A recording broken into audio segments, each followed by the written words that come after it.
Hi everyone, how are you my dear children? Hope you people are safe.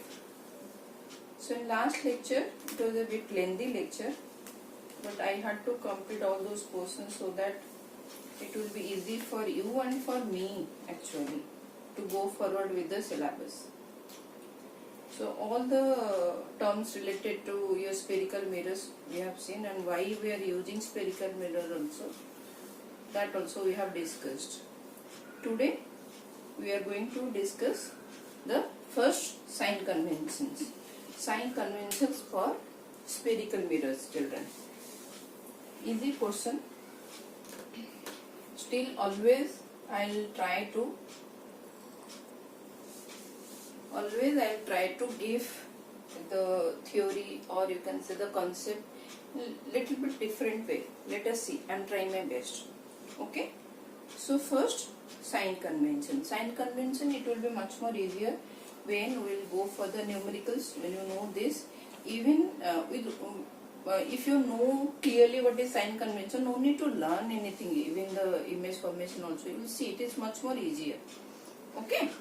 So let us start. First point. You know this is your rectangular coordinate. Clear, children? This is your x-axis, and this is positive, this is negative, this is your y-axis, this is positive, and this is negative. Okay? So always you have to consider the rectangular coordinate system, and the principal axis should be along your x-axis. Okay? Just I am doing it for concave. Similarly, it will be for convex also. Hope I am clear with this drawing. And always remember, this is your what? Pole. Pole always coincides with the origin. Clear? Okay. And one more thing. Object. This is your reflecting surface, children. So object has to placed over here only. So object always placed in front of the mirror. That means, in other words, you can also say that always object is taken on the left side of the mirror. Clear? First point over. Now come to the second point. What is the second point? All the distances, object distance, image distance, all the distances are measured from pole. Distances are measured. This is your object, children. This is the first point. Okay? Distances are measured from pole. Clear? All the distance. It has to measure from here or here. Clear? Okay. What will be the third point, children? Third point will be the direction of the incident ray is positive. The direction of incident ray is positive. That means any distance measured along the incident ray will be positive. Otherwise it is going to be negative. What does it mean? What does it mean?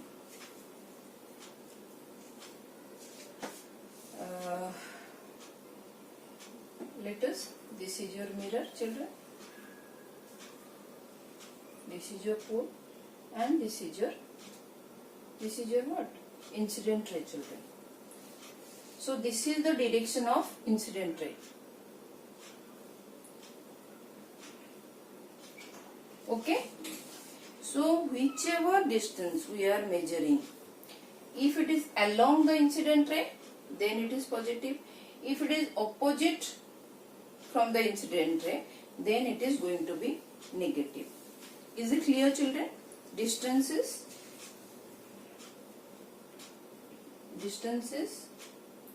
measured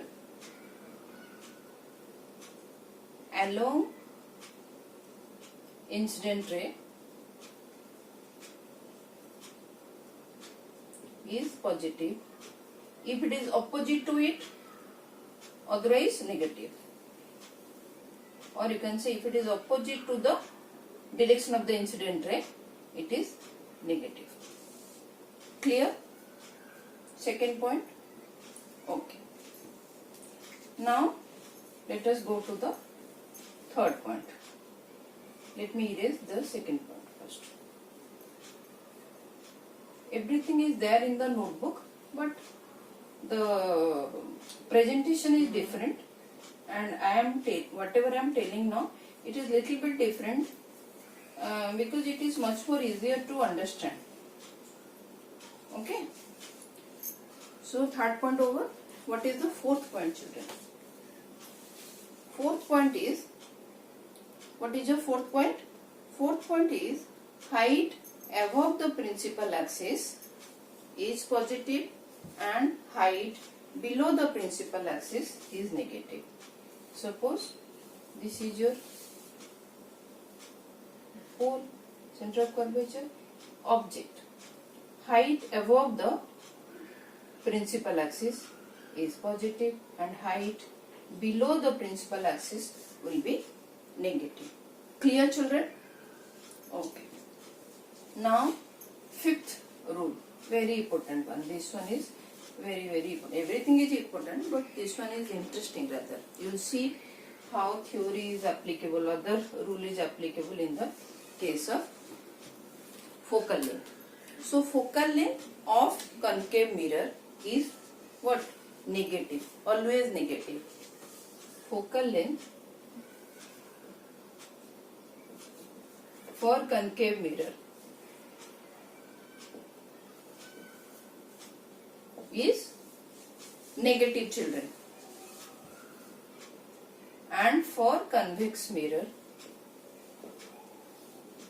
is positive. Is positive. It is always negative. Okay. Concave mirror negative focal length, convex mirror positive focal length. Let us try to understand what is this. For concave, okay, for concave. So this is your concave mirror, children. This is your principal axis.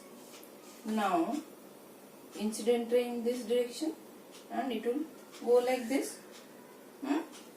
So this is your reflected, this is your principal, this is your center of curvature. So focal length in case of concave mirror is negative. Try to understand. Focal length is this. FP is your focal length, children. And what we have just now, what we have discussed, all the distances are measured from pole. That means you are measuring PF. Clear, children? We are writing PF as your focal length. All measurements should be from pole. Now see this point, distance measured along the positive, incident ray is positive, and just opposite. Now this is your incident ray direction and we are measuring in opposite direction. It is now negative. Hope I have connected two rules in this three to get this fifth rule. Is it clear, children, or should I repeat? See the focal length of the concave mirror. It is PF because all the distances are measured from the pole. And just now this third point, what we have discussed, any distance measured along the incident ray is positive, opposite to the incident ray. So this is the way we are measuring focal length, as we have to measure from pole itself. So that means this is the direction of your incident ray and we are measuring like this. So it is negative. Hope I am clear with this. Okay. Let us see in case of convex mirror. What is convex mirror? Very small mirror will take. Okay. And this also we have discussed. So this is your pole. Okay, children. So now the incident ray and it will diverge in case of convex mirror. So just elongate, produce it, and this is your focus now. So how you measure your focal length over here? PF from pole you have to measure C. It is positive. Why? So now this incident ray in this direction and you are measuring focal length in this direction. Both are in the same direction. So it is positive. Hope I am clear with this fifth point. Okay. So sign convention is done. Any doubt? I don't think there will be any doubt. But still, if you have any doubt, please let me know. Because I am expecting my kids are very smart. Okay? They know everything. So let us now move to the rules for image formation. How to trace your images. And I am going to discuss only for concave mirror today. Otherwise it will be confusing. So rules for image formation. How to trace your image. Very easy again. And this is for concave mirror children. I am discussing only for concave mirror today. I am making sure this video length should not be lengthy one. Okay. So first, I am not writing in words. I am just explaining. Because everything is there in the book. Okay. So this is your principal axis. This is your pole. This is your F. And this is your C. Okay. The rays parallel to principal axis. First rule, the rays parallel to in this principal axis when it incident on your mirror. After reflection, it has to pass through the focus. Clear children? That is your first rule. Incident ray parallel to the principal axis after reflection will pass through focus. Then what is your second rule? Just reverse of it. What to do? Tell me.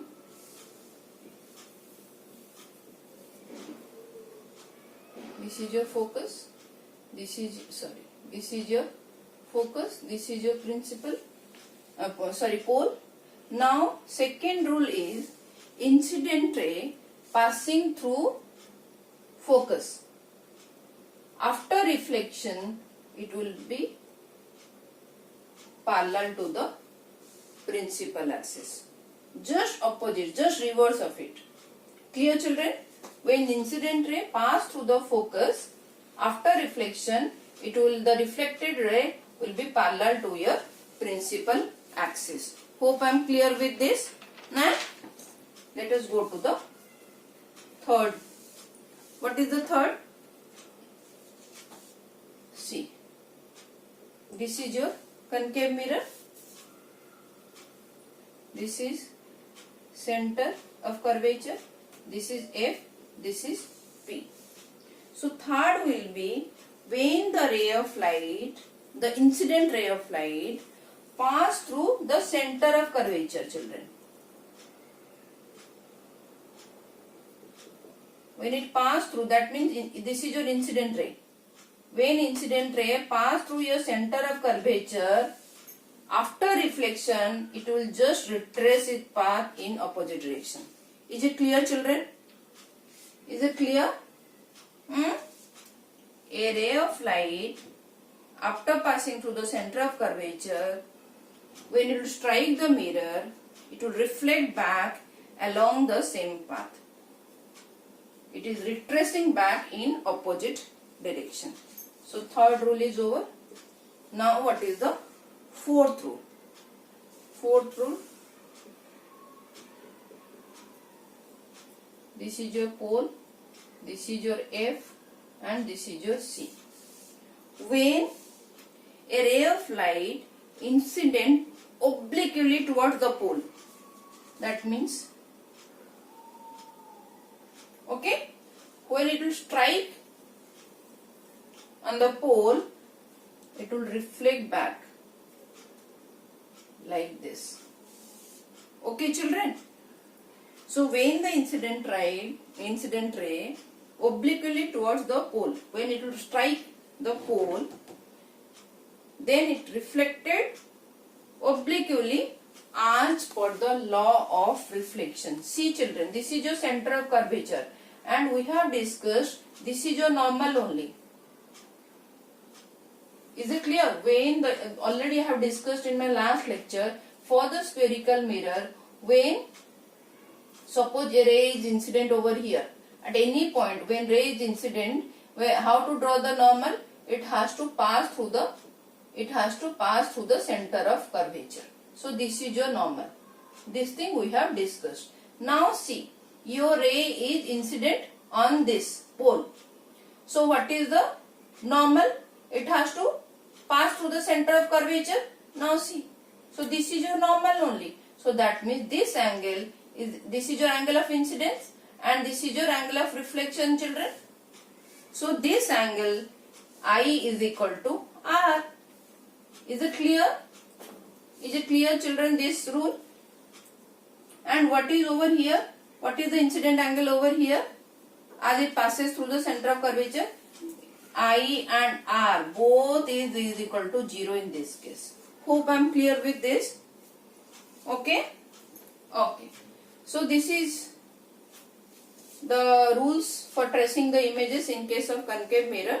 So in my next lecture we are going to discuss how image will form at different positions in case of concave mirror. Okay? Please children, go through this portion step by step and try to understand. If any doubt, please let me know. I will be happy to clear your doubt. Please raise your doubts in comment section so that it will be easy for me to address your doubt.